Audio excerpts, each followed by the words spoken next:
Palavra da Verdade, com Hernandes Dias Lopes. Estou muito feliz de hoje participar com você desta hora feliz de proclamar ao seu coração a preciosa Palavra de Deus. E hoje eu quero tratar de um assunto da mais alta importância para a sua vida. E o tema é: importa-vos nascer de novo. E vou basear esta mensagem no Evangelho de João, capítulo 3, versos de 1 a 7. Vamos ouvir a leitura do texto.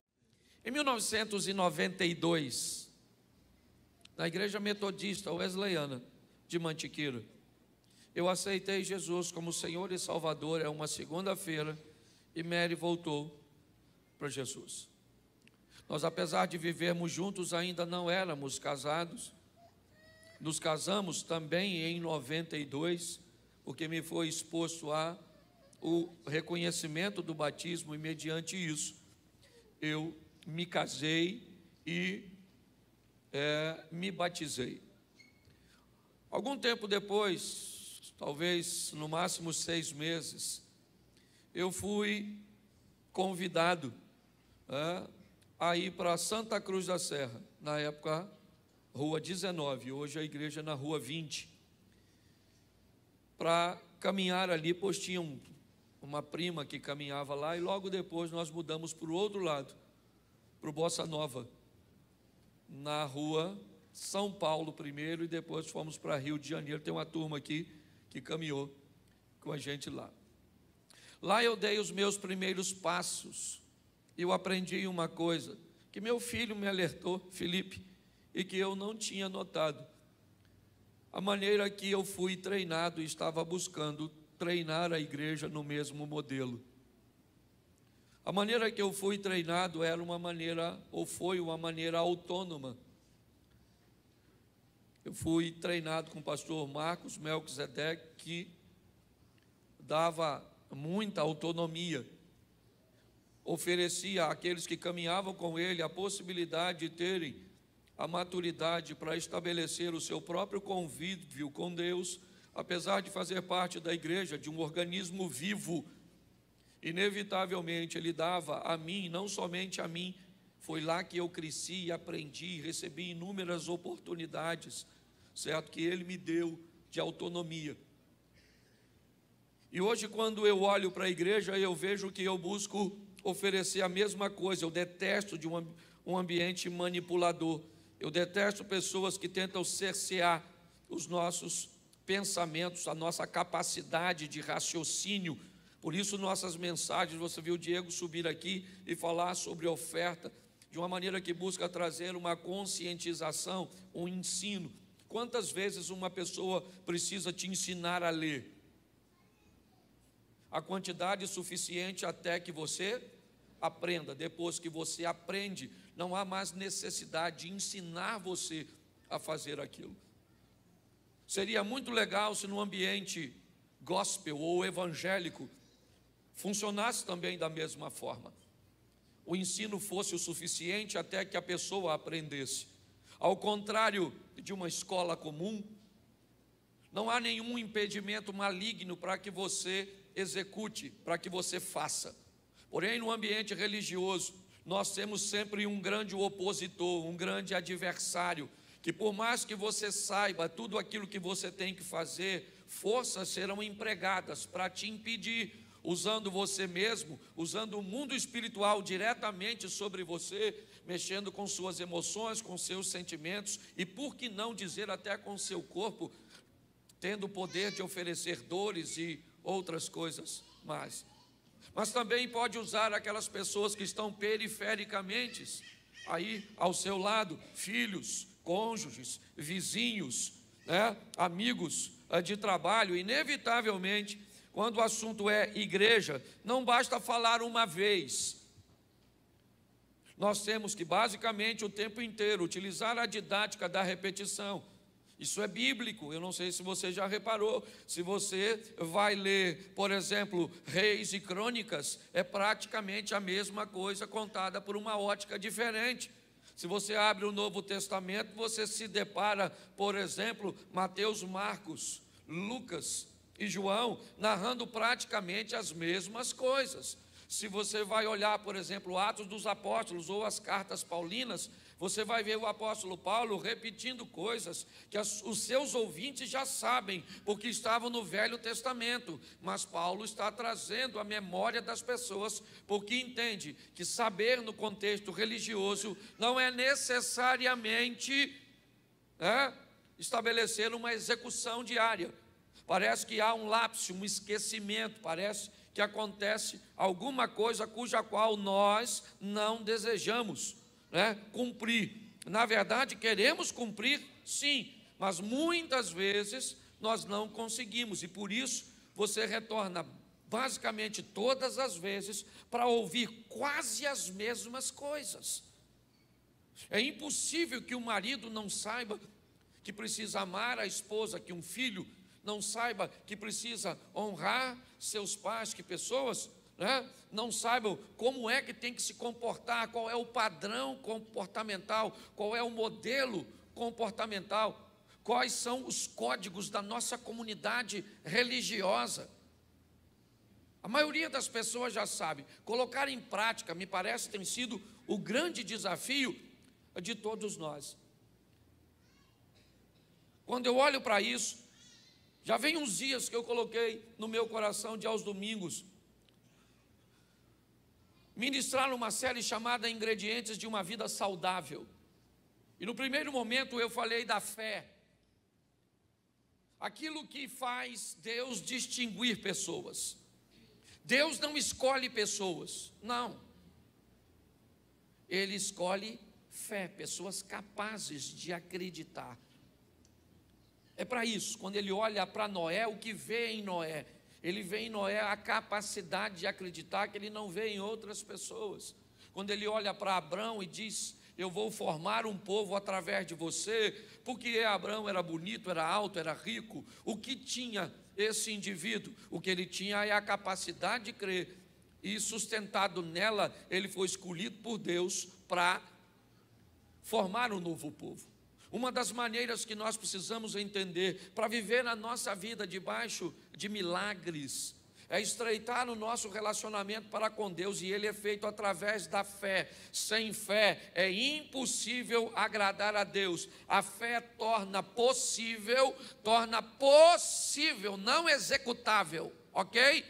Posso todas as coisas naquele que me fortalece, sim, ou suporto, talvez numa tradução mais próxima da genuína, mas sempre é importante você ver que Deus nunca diz simplesmente que vai nos dar tudo a não ser a salvação, porque todas as outras coisas estão patentes aos seus olhos e ao seu entendimento a respeito se é bom ou não para cada um de nós. Na minha segunda mensagem, eu conversei com vocês sobre governo. Pastor, por que o senhor está repetindo? Exatamente para trazer a memória.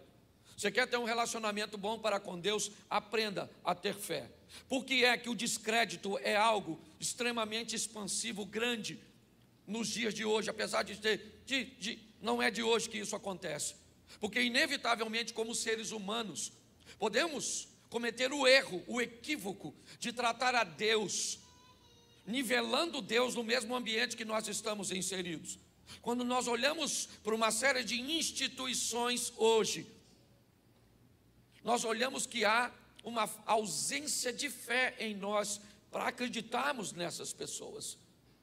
Nós temos dificuldade de acreditar nos políticos, nós temos dificuldade de acreditar na polícia, nós temos dificuldade de acreditar na medicina, nós temos dificuldade de acreditar nos profissionais autônomos, nós temos dificuldade de acreditar nos pastores. Todos os dias nós vemos um se envolvendo no escândalo, com dinheiro, com drogas, com sexo. Qual é o propósito disso? O propósito disso é abalar a fé das pessoas.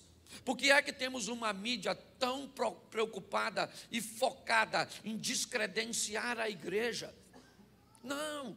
Se você pensa que é por causa de uma visão, que a igreja é bolsonarista, que não, isso é conversa fiada. Cada um de nós temos o direito de escolher quem nós quisermos. Aqui a gente não trata para mim se você vai votar em um, se você vai votar em outro. Aqui a gente não fala sobre isso. Eu tenho o meu candidato e como você tem o direito de ter o seu, eu tenho o meu e acabou. Aqui ninguém manipula, você não é massa de manobra, não tem nada de cabresto em você aqui não. Nossa proposta é ampliar a sua visão, para que você aprenda a fazer suas próprias escolhas de uma forma sábia. Porque suas escolhas... Perdão, traz água por favor para mim. Inevitavelmente, suas escolhas, elas refletem a pavimentação do futuro. Tudo aquilo que você faz, inevitavelmente, você vai ter que se encontrar. Suas ações, na verdade, me parece funcionar como bumerangues. Aquilo que você inevitavelmente arremessa, mas num determinado momento volta para a sua mão. É assim que funciona. Por isso, o meu propósito de falar de fé, porque nós estamos vivendo num ambiente, você sabe, uma das coisas que mais destrói casamento, a ausência de fé. Ué, pastor, fé em Deus? Não, fé que o indivíduo que vive com você pode mudar. A maioria dos casais que vêm falar comigo e quer separar, eles não acreditam mais que o marido mude, que a esposa mude, que o outro mude. Por quê? Porque não mudou faz tanto tempo, já prometeu tantas vezes, que a credibilidade, quando a credibilidade é comprometida, inevitavelmente a ausência de fé se instala. Na minha segunda mensagem eu falei sobre o governo, pessoas desgovernadas, pessoas que não conseguem governar seus desejos por compra, por comida, por sexo, por nada, por celular, nada. Não consegue. Há um tempo atrás eu levei uma pessoa no sítio, eu tenho um sítiozinho ali pequenininho, levei uma pessoa para lá, 40 minutos depois, a menina estava tremendo. Falei, que houve? Não, me leva daqui, me leva daqui, me leva daqui, aqui não tem sinal de celular não? Eu falei, então me leva, me leva, me leva. Ela estava tendo um surto, porque não tinha. E eu falei de gente tão desgovernada, desgoverna a sua língua, desgoverna tudo. Não presta atenção no que, não tem governo é de nada, nada. E a Bíblia diz que o homem foi criado para quê? Para quê? Para governar. Está lá no Gênesis, depois você lê, está no primeiro livro, não dá nem tanto trabalho. Tudo que eu estou falando, você é capaz de aprender lendo um capítulo da Bíblia, Gênesis 1, fé e governo, sol para governar dia, lua para governar noite. O que a Bíblia está dizendo? Se está de dia, se está bom, se favorável, governe. Se está escuro, se está inóspito, desagradável, governe. Porque a maioria das pessoas se lasca com a perca de governo. Perde o governo da língua, fala o que não deve, faz o que não deve. E aí depois, o Senhor me perdoa, ele diz, eu perdoo, ruim vai ser sua mulher. Ontem, por exemplo, eu fui num evento, tinha quase 8.000 mulheres. Pensa num troço desse. Nem sei se eu posso chamar aquilo de evento. Obrigado, irmão. 8.000 mulheres. No final eu fui orar por algumas. Uma se aproximou de mim e me disse, pastor, me ajuda, eu matei meu marido. E eu fui absolvida, porque a justiça entendeu que eu matei meu marido em legítima defesa. Minhas filhas me perdoaram porque elas acompanharam o processo e sabem que foi em legítima defesa. Na verdade, eu nem queria matá-lo. Mas eu não consigo me perdoar. Eu não consigo perdoar. Aquela imagem não sai da minha mente. Aliás, eu estou contando essa história para vocês para pedir oração para algumas pessoas. Uma me procurou e disse, pastor, eu estou nesse evento, meu marido tentou me matar essa semana, e eu vim para cá, e ele já me mandou a mensagem que assim que eu voltar para casa, ele vai me matar. Ela disse, eu já denunciei, mas eu não tenho proteção. Então, inevitavelmente, e eu vi o sofrimento dessas pessoas, é só por isso. Eu devia ter falado isso antes, mas coloquei na mensagem, para que vocês me ajudem em oração. Eu vou colocar até depois do nosso grupo, ok? De oração da igreja, para que... Mas, preste atenção, inevitavelmente, há um propósito, roubar o nosso governo, roubar o governo das nossas emoções, fazer com que percamos o controle de tudo. Foi por isso que Davi caiu. Foi por isso que Abraão entregou-se ou permitiu-se se deitar com o egípcio Agar. Por quê? Porque ele perde o controle. Citei Herodes, o governador da Judéia, dando o governo, certo? Da Judéia na mão de Salomé, uma menina dançarina. Isso é praticamente uma loucura. Me pede até a metade do meu reino, Salomé, que eu te dou. Naquele momento, é como se Herodes saísse do trono de governo e botasse uma menina para governar. São ingredientes, se não forem respeitados, fé e governo, sua vida pode virar uma desgraça. Ainda que você, depois que morrer, vai morar no céu. Mas morar no céu não é a garantia de ter uma vida terrena boa.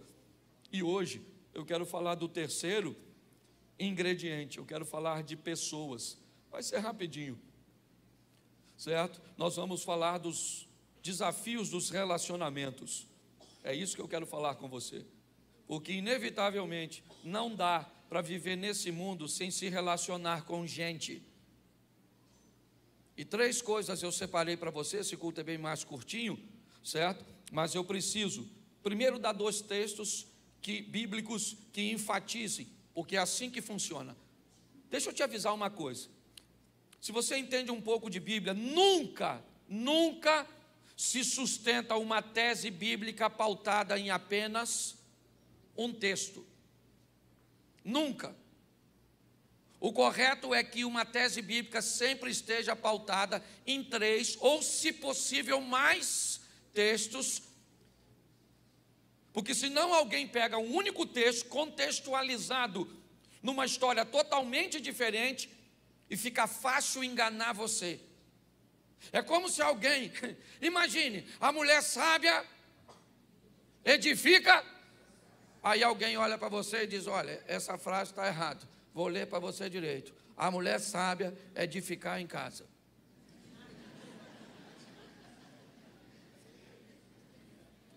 Mas está escrito aí, está aqui, ó, edificar em casa. Se você não sabe ler, ficou em casa. Não, a gente precisa abrir a mente do povo. E uma das coisas difíceis é lidar com gente. Fala assim, gente.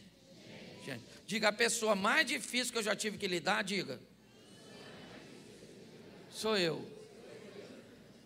É ou não é verdade? É.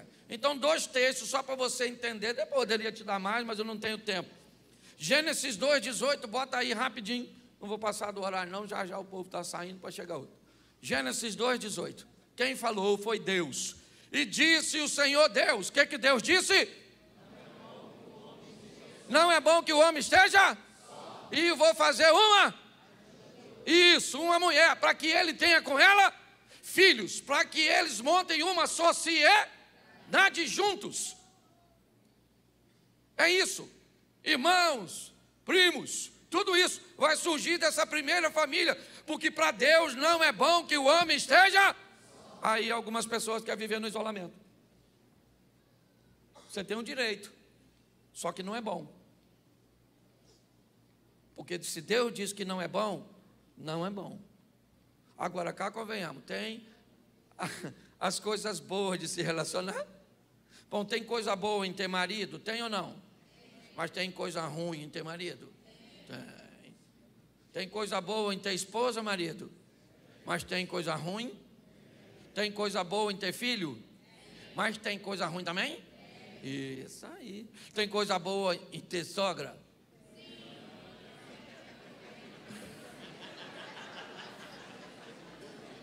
Tem coisa boa em ter cunhado? Tem coisa boa em ter patrão? Tem coisa boa em ter vizinho? Tem, sempre tem. Mas também tem coisas ruins. Falar de sogra é sempre um negócio extraordinário. Mexe na cobra, o veneno parece que já espirra. Certo? Alguém me perguntou esse dia: você não gosta de sogra? Eu falei: eu gosto tanto de sogra que se minha mulher deixasse eu tinha mais de uma. Certo? É brincadeira, certo? Mas Deus disse que não. Ela já está acostumada comigo, são 30 anos. 30 anos. Certo? Vamos lá. Disse Deus, não é bom que o homem esteja? Eclesiastes, põe aí por favor, 4:8. Outro texto, eu poderia usar bastante, mas Eclesiastes capítulo 4, verso 8.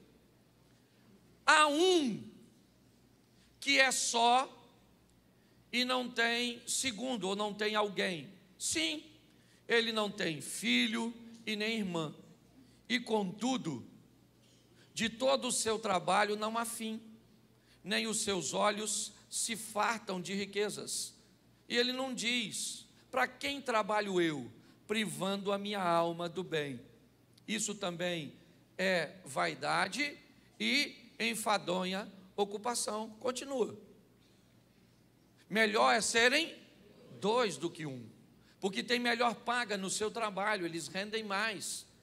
Porque se um cair, o outro levanta seu companheiro. Mas ai do que estiver só, pois caindo, não haverá outro que o levante. Também, se dois dormirem juntos, se aquentarão. Mas um só, como se aquentará?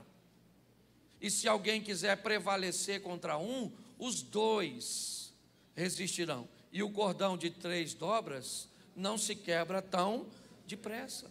O texto diz, marque aí na sua Bíblia. Há pessoas que escolhem ser sozinhas, não vão ter ninguém ao seu lado. O que elas vão fazer? Provavelmente mergulhar em atividades, buscando tirar delas o melhor proveito, sem jamais se perguntar para quem eu estou trabalhando, ou o que eu estou fazendo, se não há um legado a ser deixado depois de mim. E a Bíblia começa a explicar tudo isso, e o propósito é único, explicar, expor a necessidade que temos e a importância de lidar com gente, pessoas. Por isso eu separei 3 coisas. Primeiro, o que são pessoas. Eu quero te mostrar e perguntar se elas são todas iguais.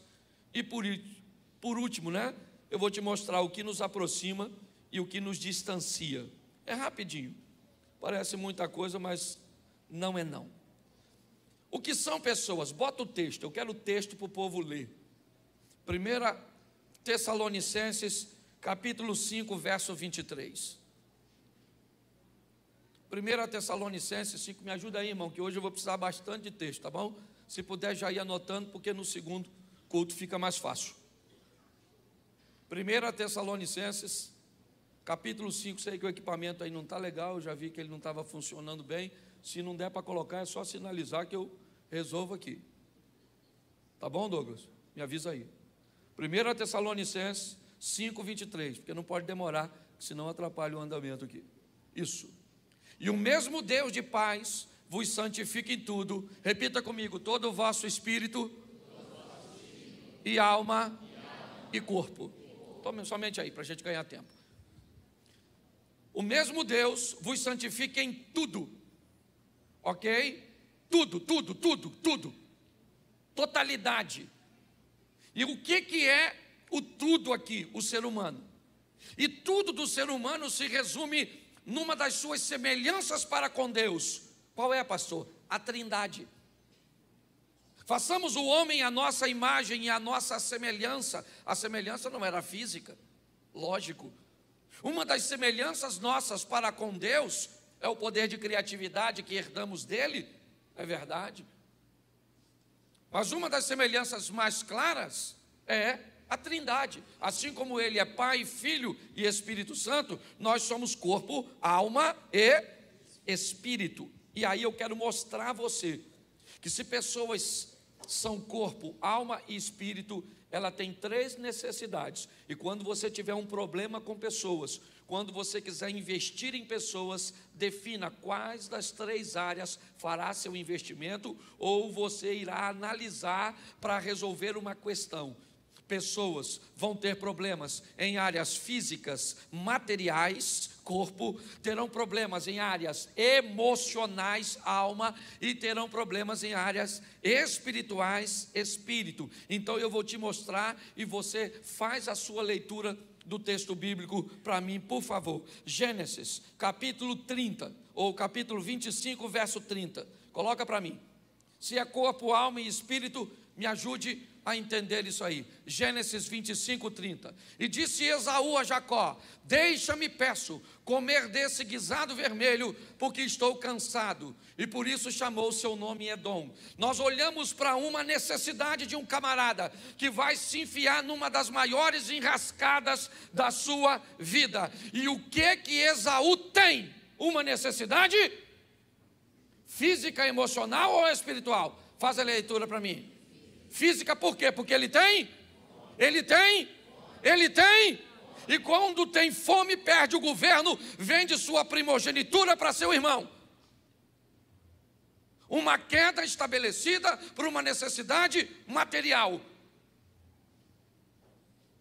Olha o prejuízo que esse cara, se conseguisse o controle, ele está em casa, ele tem mãe, ele tem uma série de coisas que poderia recorrer, mas ele olha para a comida e sua fome fez com que ele jogasse tudo fora. Por quê? Porque pessoas fazem besteiras quando têm necessidades extremas, materiais, pegam dinheiro a 30, 40, 50, 100% de juro, porque têm necessidades, fazem coisas extraordinárias e acabam se prejudicando. Dá uma olhadinha para mim, Atos dos Apóstolos, capítulo 4, verso 34. Isso, 4:34. Isso. Não havia, pois, entre eles necessitado algum, porque todos que possuíam herdades ou casas, vendendo-as, traziam o preço, ou seja, trazia tudo do que fora vendido e o depositavam aos pés dos apóstolos. Com isso eles ganhavam credibilidade, respeito, admiração. Eram pessoas que eram vistas como piedosas, como pessoas capazes de abrir mão de coisas materiais. Mas o capítulo 5, no verso 1, bota para a gente aí, porque é o contexto desse texto que eu vou te dar agora. 5:1. Isso. Mas certo varão chamado Ananias, com Safira, sua mulher, vendeu uma propriedade e reteve parte do preço. Lembra no capítulo 4? Quem vendia entregava o quê? Entregava o quê? Mas ele vendeu e entregou parte do... Mas disse que entregou, mas entregou, mas ele disse que entregou. E por que ele disse que entregou tudo? Porque ele queria se parecer com gente que fazia coisas que ele não tinha coragem de fazer. Esse camarada tem uma necessidade material, sim ou não? Sim ou não? Não. Ele tem uma necessidade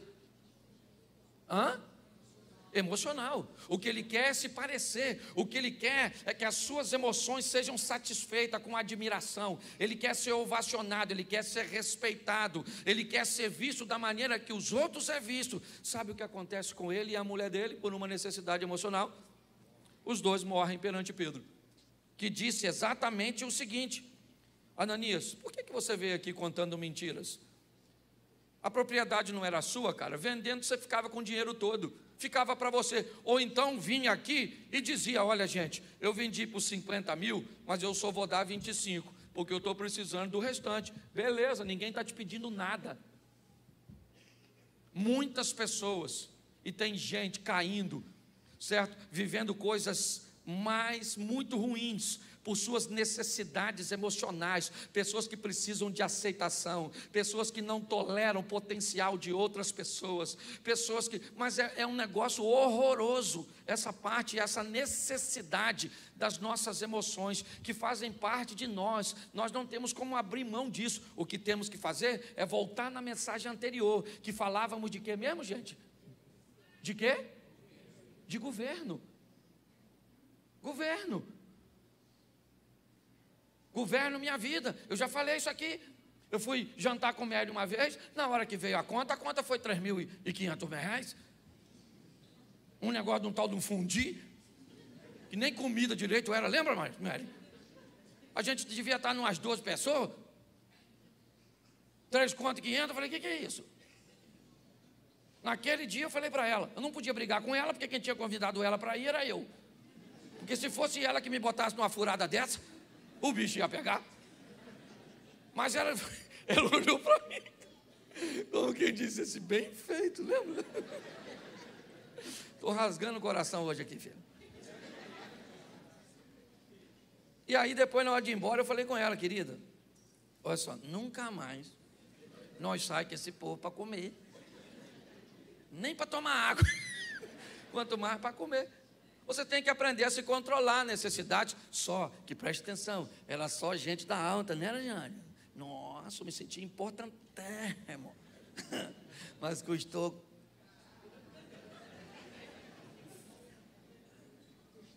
Marcos capítulo 7, verso 26. Marcos 7, 26. E uma mulher grega, cirofenícia de nação, rogava-lhe que expulsasse sua filha, ela tem uma necessidade, sim ou não? Ela é material? Ela é emocional? Ela é? Dá para você entender? Gente tem necessidade material, emocional. Quando sua mulher der um chilique, ou seu marido, porque o homem também dá chilique, sim ou não? E hoje dá até mais do que mulher. Pergunta, não pergunta audível não, pergunta aqui, quem está aí? Essa necessidade vem do corpo, da alma ou do espírito? Porque tem gente querendo resolver coisa espiritual com dinheiro. Não resolve. Coisa material com oração. Ah, meu filho, você precisa de uma calça para você sair, vem cá, menino, eu vou orar por você. Senhor, faz esse menino ficar satisfeito com esse short. É loucura. E tem gente que acha que doido sou eu. Oh, meu Deus. Então fala assim, eu sou um corpo com alma e com espírito. Louvado seja Deus. Posso ouvir um amém? Amém. Todas as pessoas são iguais, sim ou não? Sim e não. Sim, por exemplo, todas as pessoas, a nível de regra, têm 2 braços? Sim. Uma cabeça só? Sim. 2 olhos? Sim. Isso. Tem cauda? Chifre? Não, para de bobeira, estou falando sério. Engraçadinho. Para de bobeira. Agora sim. Né? Quando eu não brinco com vocês, vocês brincam comigo, né? Tá certo? Tem pena? Não. Então, no que diz respeito à parte física, vamos tratar assim de uma forma... Todos nós temos corpo, alma e espírito. Então, todos nós somos filhos de Deus. Então, que beleza. Somos iguais. Porém, são muito diferentes. Você tem 3 filhos, é um de um jeito, o outro do outro e o outro do outro. Tem um filho seu que fala com 6 meses. 6 meses de nascido, o menino já está falando. Normalmente é feio. Anda rápido. Criança feia tem que fazer tudo rapidinho. Criança bonita leva 2 anos para andar, porque todo mundo só pega no colo. Né? Né, Zia? É. O Zia andou mais ou menos com 10 meses. É. E falou antes de andar. Mas você consegue entender? Ele é meu irmão aqui, por isso que eu posso brincar, viu? A gente é parceirão. Ok? Então presta atenção, nós somos muito diferentes. E aí está a beleza, eu já expliquei aqui. E a vida faz isso, gente. Eu tenho falado o tempo inteiro e já falei, eu repito para o povo gravar. O que a vida faz? Pega um proativo e coloca do lado de um lerdo. Trabalha junto, a mulher proativa, o marido. E o que a vida está falando para os dois? Aprenda um com o outro. Um administra dinheiro, o outro sabe trabalhar, mas não administra nada. Então vai um administrador e um trabalhador. Aí o trabalhador implica com o administrador e o administrador implica com o trabalhador. É para trabalhar junto. O proativo do lado do lerdo é maravilhoso. O proativo fala, vamos embora, rapaz, vamos embora, bora. E o lerdo fala, calma. O mundo vai acabar hoje, não. A voz do lerdo, ai, vou te matar, rapaz. Você está rindo, mas é sério. O que o lerdo está transmitindo para o proativo? Calma, cara. Não precisa correr assim, não. Vida passa muito rápido, vamos aproveitar. Desacelera. Sua pressão vai aumentar, isso vai te dar uma gastrite, uma úlcera. Você vai infartar. Mas o que o proativo está falando para o lerdo? Lesma, acelera um pouquinho, que ninguém aguenta. Também não precisa ir arrastando. Isso é que é maravilhoso, porque pessoas são diferentes. Tem gente que, se você não explicar, desenhar, não aprende. Tem gente que, se você tentar falar tudo, já foi embora, porque já entendeu. Te deu a conta de luz e o dinheiro, pronto, o que você sabe? Aí, é para fazer o que aqui? É para você ir no McDonald's, sentar e ler o que está escrito aí, não é verdade?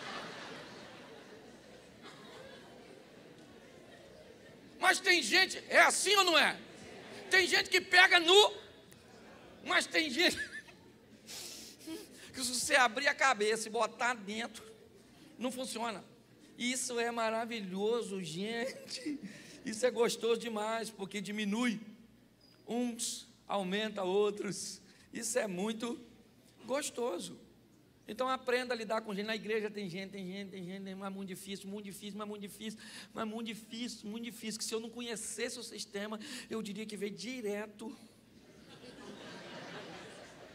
da região mais baixa do mundo para cá. Não tem gente que parece que vem assim, já vem vermelhinho, não tem? Nem esfriou, não é? É bom falar coisa ruim de forma legal, né? Então aprenda uma coisa aqui. O que aproxima pessoas? O que é que aproxima a gente? Bom, algumas coisas eu separei aqui, é lógico, eu não estou extinguindo o assunto, minha proposta não é essa. Mas uma coisa que nos aproxima muito, afinidades. É um negócio, gostar basicamente das mesmas coisas. Não necessariamente. Então, por exemplo, quem aqui gosta de futebol, levanta a mão. Isso. Quantos aqui torcem, por exemplo, para o Flamengo? Levanta a mão. Quantos são vascaínos? Levante a mão. Quantos são botafoguenses? Levante a mão. Isso aí. Quantos são tricolor? Levanta a mão. Olha que beleza. Cada um torce para um time, sim ou não? Ou um grupo torce para um time. Mas uma coisa nos une. Gostarmos de futebol. Quer da primeira, quer da segunda divisão. Mas beleza, deixa quieto. É só uma brincadeira. Quem não entende de futebol ficou assim. Né, Cruzeirense? Tem gente de segunda divisão aqui até no outro canto. Deixa quieto, não implica comigo não, Elisé. Então, afinidade é aquilo que nos aproxima. Outra coisa que nos aproxima, necessidade. Às vezes tu não tem afinidade, mas tem necessidade de estar perto da pessoa. Trabalha no mesmo lugar. Você nem gosta. Porque a pessoa é ruim. Pastor, mas não quem quer amar todo mundo? Amar tem, gostar não. Porque gostar tem a ver com gosto. E quanto menos você gosta da pessoa, melhor você tem que tratar ela. Quanto mais você gosta, pode notar, eu gosto do Ozzy, a gente tem uma intimidade, você pode notar que eu fiz diversas brincadeiras com ele. Que eu não faria com um montão de gente aqui, que eu não tenho intimidade. É importante nós entendermos isso. Quanto mais distância ou distanciamento nós temos, mais desconforto, mais cortês, mais agradável, mais cristão nós precisamos ser. Posso ouvir um amém? Estou pedindo ninguém para tratar mal os outros aqui não, hein? Não é isso não, mas só estou falando para você que tem que entender os desafios, gente que é para se deixar um pouquinho mais longe. Mas às vezes ou nós temos que ficar perto o que nos aproxima são necessidades. Nós temos necessidade de tolerar um chefe. Às vezes você nem queria. Na emoção, por exemplo, seu chefe briga contigo. O que você fala? Alguém fala assim, ó, seu chefe estava lá falando mal de tu. Você fala, o quê? Espera aí que eu vou lá. Aí no caminho você vai, aí você começa a conversar com você mesmo. Escola das crianças, prestação do carro, conta de luz. Aí quando você chega lá, você diz, e aí, chefe, beleza? Como é que está o senhor? Vim aqui só para saber, aqui está falando alguma coisa aí, beleza? Aliás, queria avisar vocês que ele sempre tem razão, não é verdade? Necessidades. Às vezes a necessidade nos aproxima. Terceiro, vamos lá. Sentimento nos aproxima. Ah, meu Deus. Você começa a gostar da pessoa. Aí a pessoa não vale nada. Ruim mesmo, ruim. Já casou 6 vezes e você se apaixona. Eu queria perguntar a você uma coisa. Eu nem sei se eu vou perguntar mais não, Senhor. Você viajaria para São Paulo com um cara que já foi para lá e bateu 5 vezes de carro? Ó, rapaz, todas as vezes que eu fui para São Paulo, eu bati. Sério. Vão amanhã, você quer ir? Não, rapaz. Não tem nada para fazer, não. Ó, já falar para você, eu já casei 5 vezes, quer? Quero não, dona. Ah, mas eu sou gostosona. Dane-se. Dane-se. Eu não consigo entender. Aí o pessoal fala, nossa, pastor, o senhor é doido, brincalhão. Gente, um camarada desse que bateu 5 vezes que foi para São Paulo, ele pode o quê? Ele pode jogar um futebol comigo. Tem coisa que ele pode fazer. Dirigir. Aí a pessoa vem e fala comigo. Ô, minha filha, pastor, estou numa luta com o meu casamento. Nossa, sério, poxa, que não. Casada há quantos anos? 3. Primeiro casamento? Não.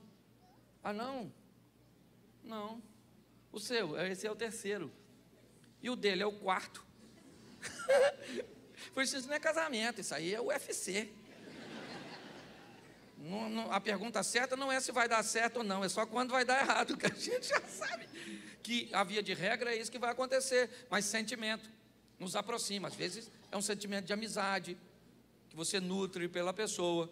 E eu aprendi que o amigo, quando o cara é seu amigo, ele não tem defeito, mas se não é, normalmente você é até capaz de colocar. Amor, você é capaz de se apaixonar, de se aproximar de uma pessoa, porque amor, sentimentos nos aproximam, necessidade nos aproximam, afinidade nos aproximam. E outra coisa que nos aproxima muito, parentesco. Irmão, não... veio junto, mesma embalagem fez. Então você vai ter que conviver com tudo isso. Agora, o que nos distancia? E eu termino aqui. Primeira coisa que mais distancia pessoas, repita comigo, mal entendido. A maioria das coisas que distanciam pessoas é mal entendido. Um falou um troço que o outro não entendeu direito, um falou algo para um que falou para outro que chegou em tu. E quando chegou em tu, pode ter deformado no caminho, certo? A maior distância entre as pessoas sempre será o mal entendido. Isso afasta pessoas. Aqui na igreja mesmo tem gente extraordinária. Eu lido com um montão de gente que não consegue lidar entre si, por maus entendidos. Um falou, o outro disse, que o outro disse, que não sei o quê, que um disse, que o outro falou, que o outro viu, que o outro viu. E se você procurar a prova, não existe. É só um que diz que teve uma sombra que passou, que escutou um negócio que foi mais ou menos assim, e que não sei o quê, mas você viu? Não, eu não vi. Quem viu foi o fulano, mas eu acho que ele até já morreu, porque eu não lembro nem o nome de quem viu. E eu fico nesse fogo cruzado, tendo que apagar incêndio que eu não sei nem onde começou.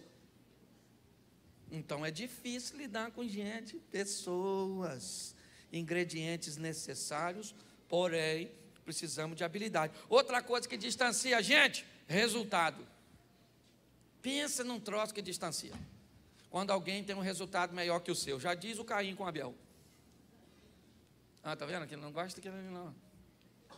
Ó, anda naquele carro novo, aí acha que é melhor que os outros.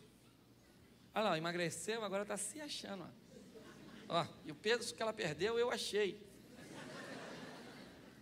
Olha como é que é metidinha, olha com o nariz empinadinho, ó. Mas está de cabeça baixa, mas com o nariz em pé. Pronto, porque resultado, gente, pensa num troço desafiador quando alguém aparece num ambiente que você gostaria de aparecer, faz alguma coisa que você gostaria de fazer, você vai ter que lidar com isso, em qualquer lugar. Estou te apresentando para a igreja, mas isso distancia pessoas, em qualquer lugar, mal entendido, em qualquer lugar separa pessoas, no ambiente corporativo, no ambiente religioso, no ambiente familiar, seja onde for. Resultados, outra coisa, temperamento, separa a gente demais da conta, porque umas pessoas reagem de um jeito, outras reagem de um outro. Às vezes você pode dizer a mesma palavra, por exemplo, você é casado com alguém. Vou te falar uma coisa.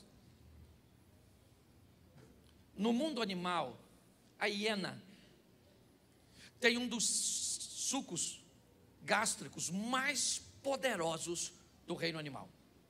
Talvez dos mamíferos não tenha igual. No seu estômago ela é capaz de digerir com seu suco gástrico cascos, chifres, couros. Por exemplo, a de búfalos, que até para entrar um tiro, às vezes é difícil, dependendo do calibre da arma. Mas ela digere. Pastor, por que o senhor está dizendo isso? Porque me parece que pessoas têm seus sucos gástricos emocionais.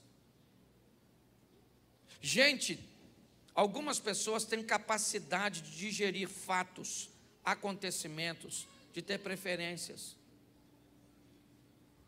Uma vez eu estava em casa com Mary, e aí precisou do meu carro, da minha picape, para resolver alguma coisa.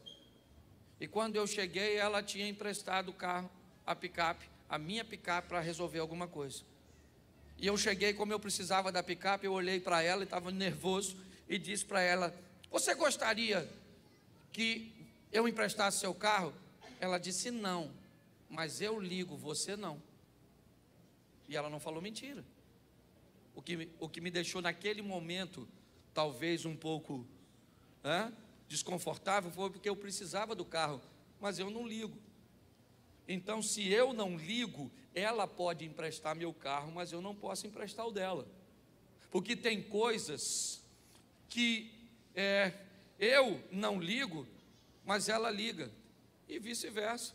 E nós vamos aprendendo a conviver, porque pessoas são de fé, e isso muitas vezes nos separa. E por último, intolerância, preconceito, nos separa demais esse troço. É um troço terrível. Eu estabelecer um preconceito porque você tem a pele mais escura do que a minha. Eu vou estabelecer um preconceito porque você é uma mulher e eu sou um homem. Eu vou estabelecer um preconceito porque você é um homossexual e eu sou um hétero. Você é rico e eu sou pobre. Há uma miséria na mente das pessoas chamada preconceito. Essa é a grande realidade. E pasme vocês, elas estão muito mais posicionadas na extremidade de lá do que na extremidade de cá. A verdade é essa. Eu não tenho problema com preconceito. Eu só preciso que entendam os meus conceitos. É só isso. Eu tenho conceito e não pré. Nós temos uma visão e caminhamos nela. Eu negocio com você meu carro, quer comprar? Eu te vendo. Eu negocio com você minha casa, quer comprar? Eu te vendo. Eu negocio com você meu relógio, quer comprar? Eu te vendo. Agora, eu não posso negociar, por exemplo, princípios que não são meus, são de Deus. Como é que eu vou negociar? Se Deus diz que não pode, não pode. Mas o senhor não pode abrir, eu não posso abrir, porque não é meu, é dele. Eu não posso negociar. Ah, pastor, mas você não acha o mundo moderno, um casal de namorado que já namora firme pode fazer sexo? Não pode, querido. Nossa, mas é um absurdo. Então vá para uma igreja que aceite. Eu não sou contra quem aceita, mas aqui nós temos princípios. É só isso.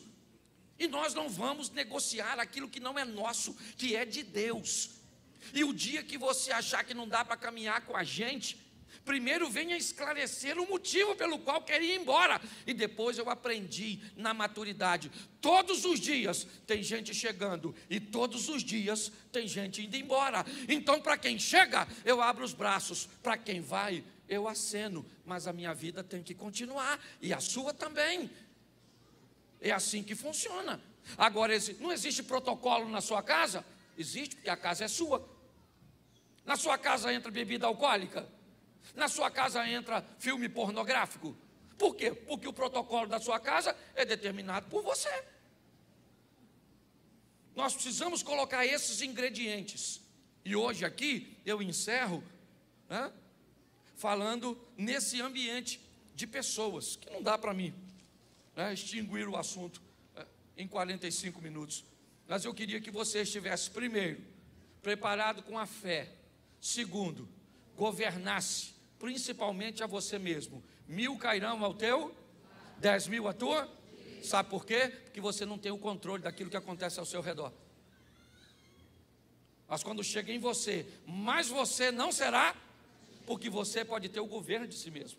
O que a Bíblia está dizendo é que ao seu redor pessoas caem. Por quê que elas caem? E você não cai. Não porque eu sou melhor do que ela, não. O que a Bíblia está querendo dizer é que 1000 caem do teu lado, 10.000 à tua direita, mas o seu governo, a sua fé te mantém de... É isso. Você não pode controlar a periferia, mas você pode controlar o centro.